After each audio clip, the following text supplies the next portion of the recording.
that from Okay. from the beginning. Pure formless awareness of perfect love. Pure formless awareness of perfect love and the unconditional love it extends to all sentient beings is accessible to me and everyone else right now. The grace of being in this state and using love's transformative power will eradicate all hopelessness and despair from my and anyone's mind. Yearning to awaken from my mental slumber, I ask for grace and the means to reach this state of higher awareness. I want this awareness to spread across the world, touching the hearts of everyone and replacing fear with love. I find comfort in placing my complete trust in the giver of this awareness, acknowledging my mistakes, while relying on the remembrance of perfect love and guidance it gives me.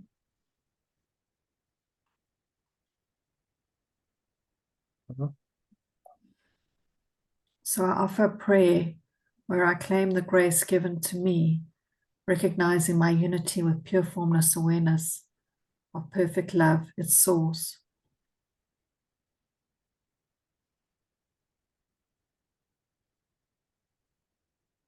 Yeah. So, any other thoughts on the summary? Just bring anything else to mind?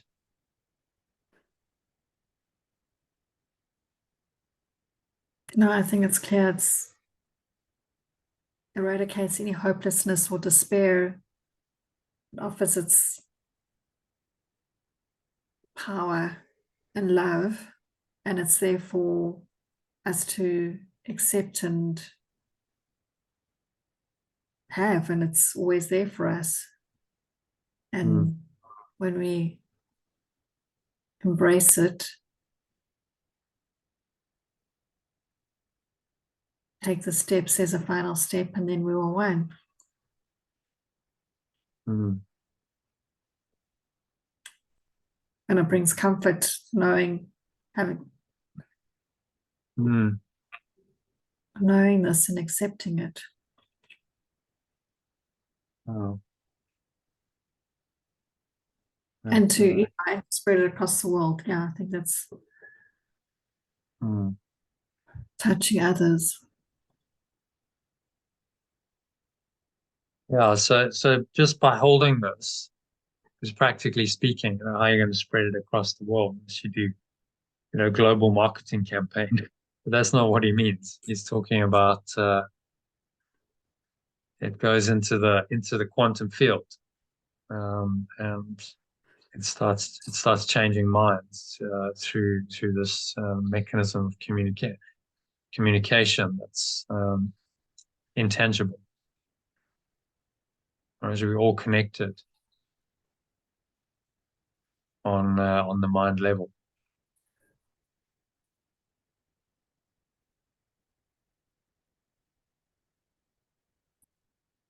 So what does that imply practically? You just be in trance, you know, be in past love, spread Yeah, love. extend love, be it, feel it, and extend it in thoughts, words, and Mm. actions. But just by being it, you are extending it. So it's inevitable. Even if you do nothing, just sitting and being in a state of presence is influencing the quantum field. So there was an experiment they did in 1992 or three in Washington, D.C. They had a conference of transcendental meditators who all came to Washington, D.C. and spent several weeks meditating together for hours a day. And so they didn't do anything other than sit and be and in their meditation state. But the crime rate dropped by 25% compared with previous years over that period. And there was no other explanation to account for it. police department were mystified. Like, well, we don't know why. 20, it would have dropped by 25%. But the meditators had predicted it. There was a guy called John Hagelin who was part of the group. He was actually in the What the Bleak Do We Know, I think. One of those first. Did you watch What the Bleak Do We Know? He was in Yeah, long that, time ago. and so he was into meditation, but also a quantum interesting guy because he's a quantum physicist, but understands the power of meditation. So he predicted, based on the previous studies, that there would be a 25% drop in the crime rate, and there was. And there was no other logical explanation for it. So the point is, they were just hanging out in a state of grace, and that changed the quantum field in the whole city, and the crime rate dropped because people were more peaceful, less prone to violence, less prone to aggression, because they'd influenced the whole field, and that influenced everyone within the field. I remember that. It was very powerful, and Lynn McTaggart was also involved in it. And I just Lynn McTaggart did another experiment, the war in Sri Lanka. That was 2008 or something. It's called the Peace Experiment, where she said, okay, so let's pick a kind of random war that's not related to what's going on in the US. And it was a civil war in Sri Lanka at the time. And so there were 10,000 people apparently who joined in the experiment, and they meditated on it. They prayed for peace, and within days things started changing. The war actually got worse temporarily. The government forces intensified their attack. It seemed to get worse for a while. The fighting intensified, but the week after they did their all the meditation and prayer, there was the turning point of the war came, where it was like, okay, that was then what gave one side the ascendancy, and then it took a while for it to play out. But I think over the next year in May, the war actually stopped. I think the rebels surrendered, and the government forces had restored peace. So it worked, whatever they did. You could say, well, that's just coincidence. Well, it's quite a big coincidence because that war had been going on for many years. And why suddenly the week after they'd done all this spiritual work, did it all change? And that basically the turning point of the war came then. In fact, I think it might have been in the week, but it was very much in the same time period. So they didn't do anything. They didn't send anyone there. They didn't do negotiations. They didn't do any of that. They just sat and they held an intention. So that shows you how powerful it is. It's a force of grace. It's always there for us, and we can find it any time. But I just wonder why it's gone underground. Why isn't it flashed across the internet and on Facebook and encourage people to have these mass crime-free meditations to influence the collective? Yeah, well, I mean, if people are more awakened, then maybe. But the practicality is that people are busy and they've got their own lives, and a lot of people aren't even into meditation at all. They don't even know how to meditate. Yeah. So the majority would go, no, and people don't believe it. I go, well, what's, the scientific materialist paradigm says your thoughts don't make any difference. Yeah. So if you believe that paradigm, you're like, well, what's the point? That's not going to, how can that change how can that change the crime, the wars and stuff in the external world? And the scientific materialists, can't believe that. So But that's those why. of us that do have faith should be doing it regularly. Yeah, it was one of my ideas is to like organize something like this, and it's like anything. You got to take some organization, got to put it together, and the power of it is in the collective. I think if you do it together, that's what they did with Lynn McTaggart. They weren't physically together, but they did it kind of online. There were certain times I think they gathered. It was not exactly sure how they did it, but it was like an organized program. So she would have had to organize that, and probably took quite a lot of organization, time and energy, and so on. So, but yeah, I mean, an awakening kind of experience. Maybe do it around the solstice or something. You get groups together, make it like a global event. It's doable. The idea was to maybe get some people to go and do it in these sacred sites. So Michael Tellinger, Yes. he's into these sacred sites, and that seems to be an amplifier into the quantum field. That's my theory, anyway. So you go to these sacred sites because of the nature of the kinds of ceremonies that have gone on there for centuries. There's like an energetic portal into the quantum field, something like that, that kind of amplifies whatever is done there. So whatever intentions are put into the mind there, it kind of seems to amplify the effect. So, for instance, did you watch the Greg Braden video I posted a while ago about prayer? No, I didn't. Praying for rain. So he describes a situation where a Native American friend of his said, look, there's been a drought for years in New Mexico. And, we really need rain. So are you up for coming with me and praying for rain? Greg was like, yeah, sure, love to, see how this works.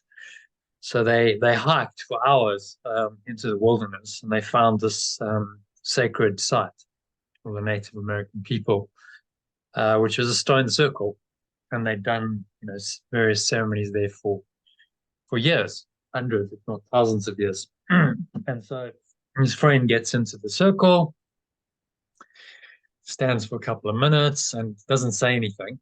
Greg's kind of watching, expecting some kind of song and dance and ceremony. And then the guy says, right, we're done. Shall we go back? I'm hungry. Let's get something to eat. And he's like, what? Okay, so hang on. Well, what did you just do? Explain it to me. And he said, no, all I did was I imagined the rain's already here.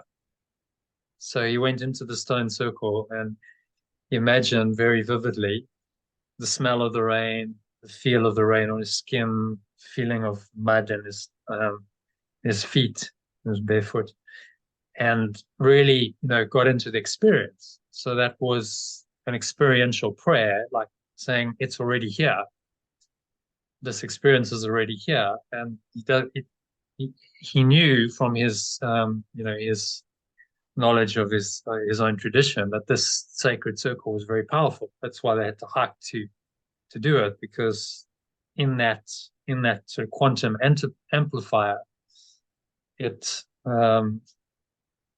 was that whatever he did there was going to be a lot more powerful. And it started raining within 24 hours. Apparently there was not just a little bit, like loads of rain, like floods. And Greg Braden said to him, so what's the deal? It's now flooding. He said, yeah, I haven't quite got that part of the prayer right yet. The quantity is not quite specified. So, but it did break the drought. So again, you have to go, well, I mean, that can't be coincidence. If they've done that, then within 24 hours after a long-standing drought, apparently it's been years, the drought is broken and they get, heaps of rain. So all of these things are really strong evidence that what you think and what you feel, more importantly, is important, and it makes a difference. It goes into the quantum field and it's extended, and it can make profound changes. So when he says, "I want this awareness to spread across the world," okay, well, if I really hold this awareness and I'm very rooted in it, then I'm extending it across the world, extending it to every human being and into the whole, quantum field we all share, the one mind. So that can affect, everyone around the world. David Hawkins, had this theory. Again, can't really prove this, but in his conception, with the used kinesiology to calibrate people on a scale of consciousness from 1 to 1,000. And he said that one avatar, the level of 1,000, so that's a Jesus or Buddha, would counteract the entire negativity of humanity, because it's that powerful on an energetic level. And that would seem to be the case. Look at what Yeshua did. That his life counteracted so much negativity across the ages. I mean, 2,000 years later, and we have a very different world because of the Christian teachings. Those have become mainstream. They've got entrenched in law, and now it's not okay. You can't just kill people and steal and hurt people. This is those principles have become entrenched in law. So a huge upliftment across the ages from one man's deep connection with Source, from his grace, was then extended to the rest of the world. And as he said, you shall do these things that I have done, and even greater things than I have done, because you have exactly the same power as I do. So we can all do it.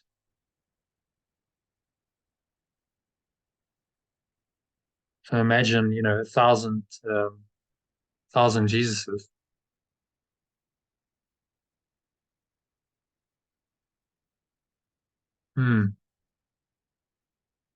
Yeah. Thanks, Christine. Wasn't it? There was Jewish law, and I mean, there was laws around the Ten Commandments. I mean, you could say the Ten Commandments, and maybe elsewhere, but was it more the approach through Christianity? Well, it was a much, Yeshua had direct access to God. He had an experience of pure formless awareness of perfect love, so he understood experientially. And the Jewish law was again, it was based originally on someone's mystic experience. You had a Moses who'd had his mystic experience, and he had a more direct connection with Source. But then over hundreds of years, it gets codified. People come in who don't understand it, and they write it all down. And so it become very kind of turgid. There's like 680 rules, I think, 680 rules for conduct in the Torah. I mean, that's just impossible. How do you remember 680 things? So they would, they still do study it for years and years. They study this, this body of work, and they think that that's enlightenment, that it's going to take them, to back to God. But he came to show it another way. So actually, we do it by grace. It's given to us, and you just have to connect with your source, directly, experience it, and the Holy Spirit, which is a remembrance of that source, will guide you. So you don't need 680 rules. You just need to be guided by the Holy Spirit moment by moment. And ultimately, the grace is transcendent. I mean, his message was so powerful. Why did it change the world? Because he experienced it. He taught his disciples from experience rather than from theory. And that he was the living Christ. They were like, this guy's amazing. And he's so connected, and he's so kind and loving and giving, and the healings he did. And then the final kind of proof of the power of this was his resurrection. It's like, man, that's just extraordinary, isn't it? Imagine being part of that and seeing this guy resurrect. I mean, you would be filled with belief and faith yourself, wouldn't you? You're like, wow, that's possible. Say anything that's not possible. And so then they were inspired to go and teach this gospel around the known world at the time, and that's how it became the world's biggest religion 2,000 years later. But it was based on a deep mystic experience of one man, and then he didn't just keep it to himself. He dedicated 3 years of his life to extending it. He really went out and he taught it, and he extended it, and demonstrated very clearly to so many people that it's left a lasting impression. It's like a huge impression in the quantum field, which has continued on to this day. And here we are, we're studying his teachings. So for me, the course is just a continuation of this process that he started 2,000 years ago. It's part of the at-one-ment process. And he said, I will return. He promised, you remember? The Bible says to his disciples, I will return. Well, they thought he would come in their lifetime, but actually that wasn't what he meant. I mean, the Christ will come again into the world, and it will come again in this form. Comes as a teaching, as a book. His voice is speaking to us in these words. So it doesn't matter that he's not here physically. No, not at all. So this is the second coming of Christ. This teaching into the world to awaken people to truth of who they are at exactly the right time. So the timing is perfect because now the world's ready for it. The technology is ready for it. He chose to bring it in when he did, because he's like, okay, the time's finally right. Wasn't right until then.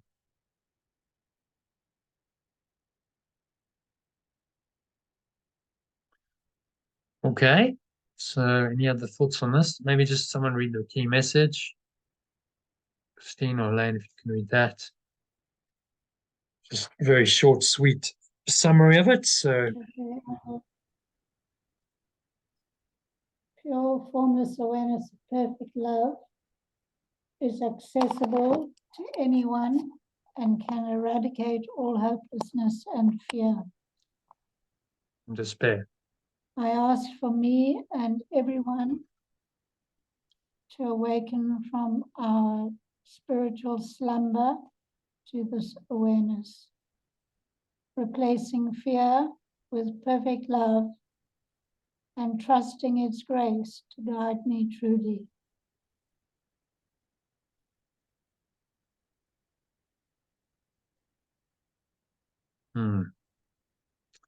Yeah, this is one of those it's a feel-good lesson. Very comforting. So shall we do a meditation on it? Yes, that would be great. Okay. Yes.